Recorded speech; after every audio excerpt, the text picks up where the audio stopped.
नमस्ते। इन खबर हरियाणा देखकर लाग रहे आप। मैं आपकी गिल्ला स्वाति का दिन। हरियाणा में दिन भर में आज के कुछ हुआ खबर लेकर मैं आ गई हूँ। रुक करेंगे पहली खबर का। करोल बाग विधानसभा क्षेत्र में बीजेपी उम्मीदवार दुष्यंत गौतम के नामांकन खातर हरियाणा के मुख्यमंत्री नायब सिंह सैनी दिल्ली पहुंचे और बीजेपी उम्मीदवार के पक्ष में वोट की अपील करी। नायब सिंह सैनी ने कहा कि लोगों ने झूठ का आश्वासन देख लिया है, ईमानदारी के नाम पर वोट लिए गए, काम के नाम पर वोट लिए गए, लेकिन न तो अरविंद केजरीवाल की ईमानदारी दिखाई दी और न ही उनके जो कामा के वायदे थे वह पूरे होते हुए नजर आए।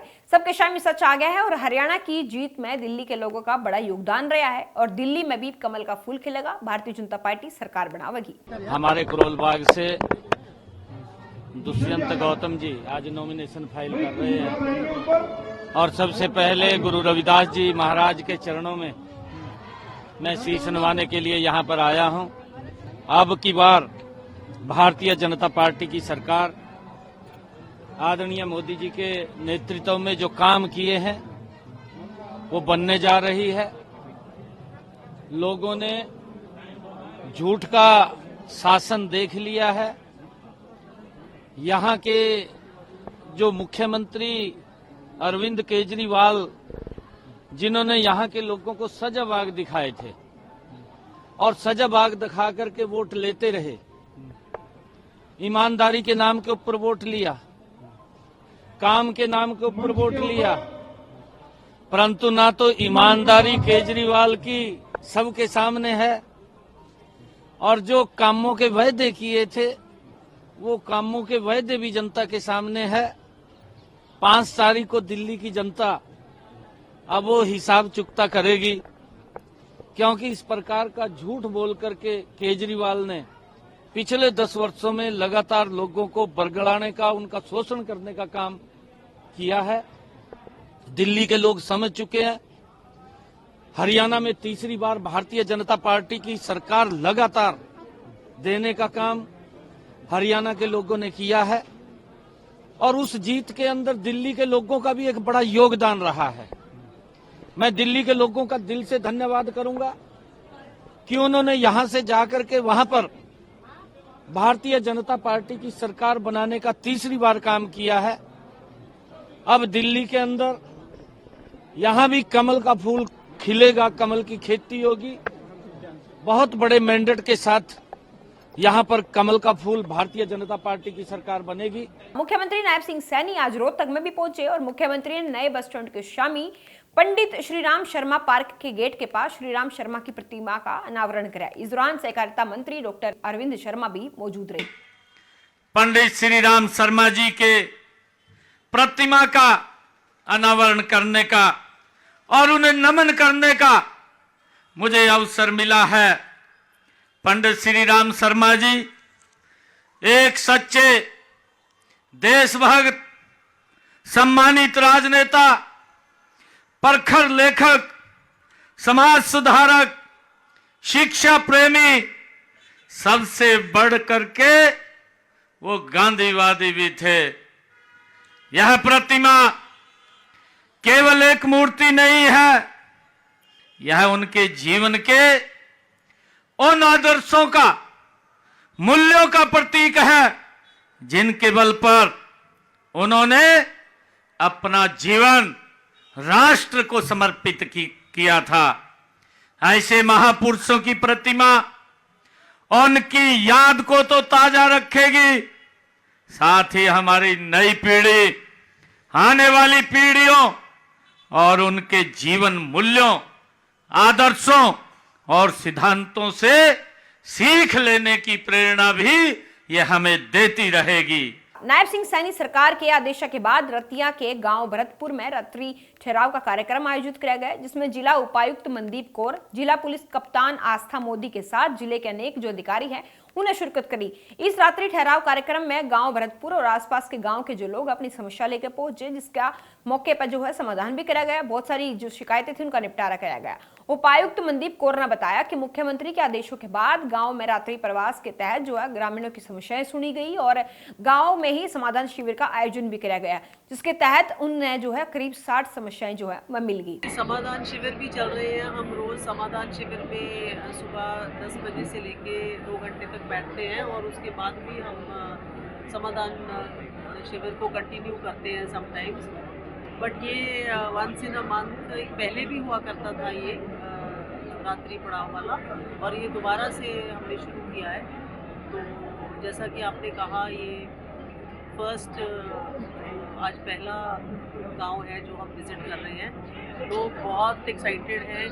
और लोहड़ी और मकर संक्रांति की भी सेलिब्रेशन आज हम यहाँ पे करेंगे। हमने आके गांव में गांव का जोड़ देखा, पंचायत घर देखा, और स्कूल में तो हम हैं ही हैं।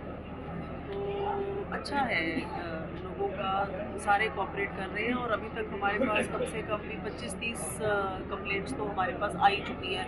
महाराजा सूरजमल की जीवनी को स्कूली पाठ्यक्रम में शामिल करने खातिर भारतीय जाट विकास मंच की तरफ से मुख्यमंत्री नायब सिंह सैनी, शिक्षा मंत्री महिपाल ढांडा और सांसद सुभाष बराला को धन्यवाद किया गया है। इसे लेकर जाट धर्मशाला में पत्रकार वार्ता के आयोजन भी करे गए, जिसमें भारतीय जाट विकास मंच के प्रधान ने कहा कि हमने बड़ी खुशी हुआ कि मुख्यमंत्री ने हमारी बात मांग ली है और हिंदू हृदय सम्राट महाराजा सूरजमल की जीवनी को जो स्कूली पाठ्य में पढ़ाने खातिर शामिल कर दिया है। हम हरियाणा सरकार का दिल से धन्यवाद करते हैं कि उन्होंने, मुख्यमंत्री जी ने केवल 10-12 दिन के अंदर ही हमारी मांग को जो है पूरा कर दिया। और हमें तब पता चला जब हमारे पास पत्र आ गए, सूचना आ गई। हमने तो सोचा अभी और टाइम लगेगा। चलो, उसके लिए शुक्रिया।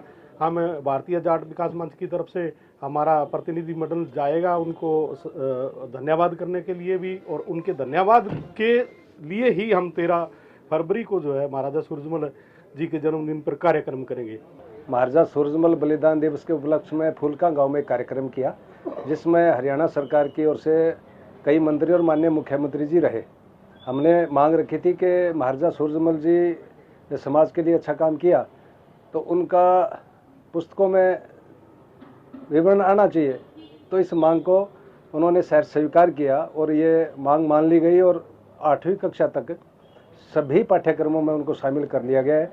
तो इसलिए जाट समाज, पूरे भारत समाज, जाट समाज की ओर से माननीय मुख्यमंत्री जी का और हरियाणा सरकार का हमने ये अभिनंदन स्वीकार किया है। कांग्रेस संसदीय दल की अध्यक्ष सोनिया गांधी ने पार्टी अध्यक्ष मल्लिकार्जुन खड़गे, लोकसभा के विपक्ष के नेता राहुल गांधी और पार्टी के अन्य बड़े नेताओं की मौजूदगी में दिल्ली में नए पार्टी जो कार्यालय है उसका उद्घाटन किया। और इस कार्यक्रम में हरियाणा के पूर्व मुख्यमंत्री भूपेंद्र सिंह हुड्डा, दीपेंद्र हुड्डा, रणदीप सुरजेवाला भी मौजूद रहे।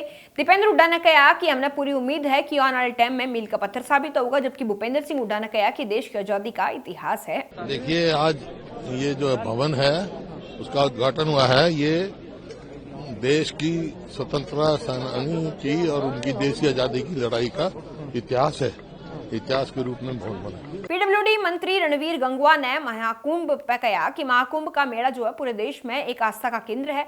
7 फरवरी ने हरियाणा के मुख्यमंत्री, कैबिनेट मंत्री और विधायक जो है संगम में डुबकी लगाने का काम करेंगे। और हरियाणा की बीजेपी की सरकार तीसरी बार बनी है, तो शुरू तय एक्शन मोड में भी काम करने लग रहे हम। और पहले दिन तय हमने अधिकारियों को निर्देश दिए थे कि काम में तेजी लानी पड़ेगी, और जो अधिकारी काम तरीके से नहीं करेंगे, जिम्मेवारी से काम नहीं करेंगे, तो उनके खिलाफ जो कार्रवाई करने का काम भी करा जाएगा। कोताही बरतने वालों के खिलाफ कोई भी जो बचाना काम है वो नहीं करा जाएगा। देखिए, 7 फरवरी को अभी आप जैसे आपको पता ही है कि पूरे 140 करोड़ जो देश के लोग हैं उनके सब के लिए एक बहुत आस्था का केंद्र है। महाकुंभ का मेला लगा हुआ है, और वहाँ पे कैबिनेट के सारे मंत्री भी और माननीय मुख्यमंत्री के साथ और एमएलएज भी वहाँ जाकर के डुबकी लगाने का काम करेंगे। वो हमारे लिए बहुत ही आस्था का केंद्र है पूरे हिंदुस्तान के लिए। देखिए, भारतीय जनता पार्टी की सरकार लगातार तीसरी बार प्रदेश के अंदर बनी है। सरकार पहले दिन से ही एक्शन मोड के अंदर है। 100 दिन को नहीं, हम तो हर एक दिन का हिसाब दे सकते हैं। और पहले दिन से ही हमने अपने अधिकारियों को बुला करके ये कह दिया था कि हमें क्वालिटी का काम चाहिए, क्वालिटी के साथ कोई समझौता हम नहीं करेंगे। कोई भी, चाहे काम करने वाली एजेंसी हो और चाहे उनके जो जिम्मेदार अधिकारी है, कर्मचारी है, उनकी जिम्मेदारी है कि क्वालिटी का काम हो। और कहीं इसमें कोताही पाई जाती है तो फिर हम उनके खिलाफ सख्त एक्शन लेंगे, ये हमने पहले दिन ही कह दिया था। स्वास्थ्य मंत्री आरती राव जज्जर सिविल सर्जन कार्यालय परिसर में आयोजित एक कार्यक्रम में पहुंची, और कार्यक्रम में भाषण के दौरान आरती राव ने कहा कि स्वास्थ्य विभाग HMVP वायरस ने लेकर पूरी तरीके से तैयार है, और पूरे प्रदेश में स्वास्थ्य विभाग के अधिकारियों को अलर्ट रहने के जो निर्देश हैं वो दिए गए हैं। उन्होंने कहा कि लक्षण होने के तुरंत बाद जो है आप चेकअप करवा लो, और वायरस का बचन खातिर अपने आसपास जो है स्वच्छता का थोड़ा फालतू ध्यान रखियो। अभी तक 4 ही वायरस केसेस हुए हैं हिंदुस्तान में, और सारे के सारे जो पीड़ित थे वो ठीक हो गए हैं और लोगों को इसकी चिंता करने की कोई बात नहीं है। सारे डिस्ट्रिक्ट्स के जो CMOs हैं, DCs है, इनको सतर्क कर दिया गया है कि देखिए ये कभी भी हो सकता है, बिकॉज एयरबॉर्न है वायरस, तो फैलने में ज़्यादा वक्त नहीं लगता। बस अब सब लोगों को थोड़ा सचेत रहना पड़ेगा। केंद्रीय मंत्री मनोहर लाल ने दिल्ली के रोहिणी विधानसभा क्षेत्र में भाजपा प्रत्याशी वीरेंद्र गुप्ता के नामांकन रैली में शामिल होकर वोट की अपील करी है। इसके अलावा मनोहर लाल ने गठबंधन पर कटाक्ष करते हुए कहा कि इंडिया गठबंधन का कोई आधार नहीं है और किसी भी चुनाव में इसका कोई असर पड़ने वाला नहीं है। भाजपा एक मजबूत पार्टी है और दिल्ली में भी सरकार बनावेगी। मैंने उनके घर की बातें हैं और वो जो कुछ बोलते हैं वो जाने, लेकिन इस प्रकार के किसी अलायंस का कोई आधार है नहीं और कोई असर पड़ने वाला नहीं है किसी चुनाव में। भारतीय जनता पार्टी अपने आप में एक मजबूत पार्टी है और मजबूत पार्टी के नाते आगे बढ़ रहे हैं, दिल्ली में सरकार बनाएंगे। पेरिस ओलंपिक के खिलाड़ियों ने अपनी मांगों ने लेकर हरियाणा के खेल राज्य मंत्री गौरव गौतम तक एक ज्ञापन सौंपा है। खेल राज्य मंत्री ने जल्द ही खिलाड़ियों की मांगों ने पूरा करने का आश्वासन भी दे दिया है।